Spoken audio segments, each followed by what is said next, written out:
It was a diamond, all right, shining in the grass 6 feet from the blue brick walk.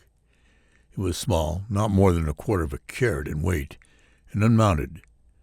I put it in my pocket and began searching the lawn as close as I could without going at it on all fours. I'd covered a couple of square yards of sod when the Leggett's front door opened. A woman came out on the broad stone top step and looked down at me with good-humored curiosity.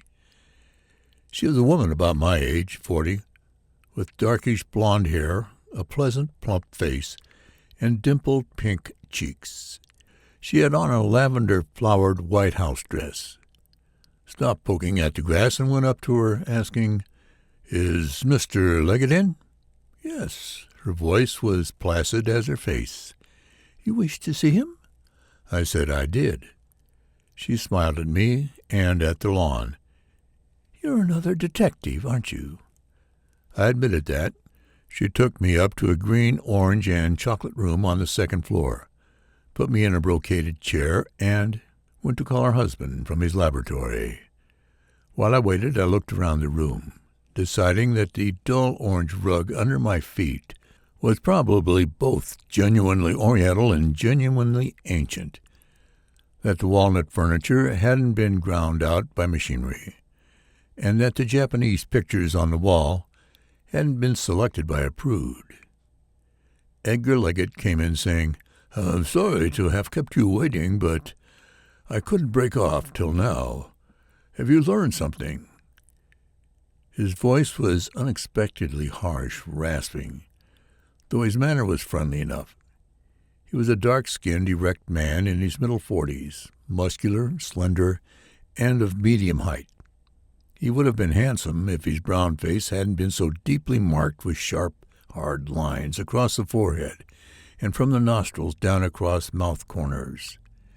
Dark hair, worn rather long, curled above and around the broad, grooved forehead.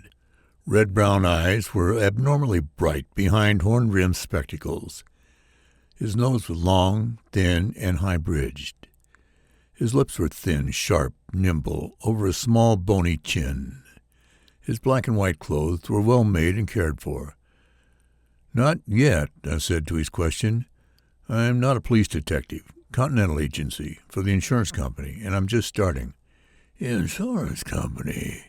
He seemed surprised, raising dark eyebrows above the dark tops of his spectacles.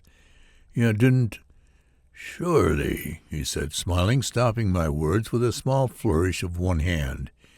It was a long, narrow hand, with overdeveloped fingertips, ugly as most trained hands are.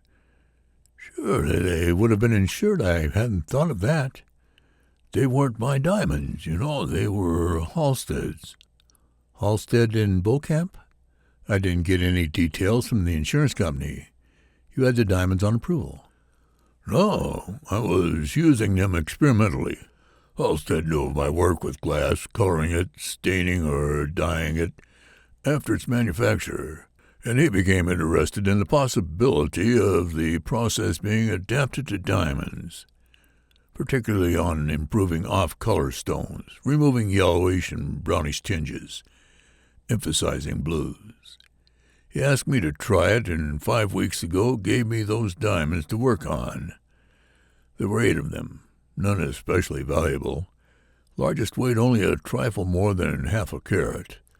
Some of the others only 1/4, and except for 2, they were all of poor color. They're the stones the burglar got." "Then you hadn't succeeded?" I asked. "Frankly," he said, "I hadn't made the slightest progress. This was a more delicate matter and on more obdurate material." "Where'd you keep them?" "Usually they were left lying around in the open. Always in the laboratory, of course, but for several days now they had been locked in the cabinet since my last unsuccessful experiment." "Who knew about the experiments?" "Anyone, everyone. There was no occasion for secrecy. They were stolen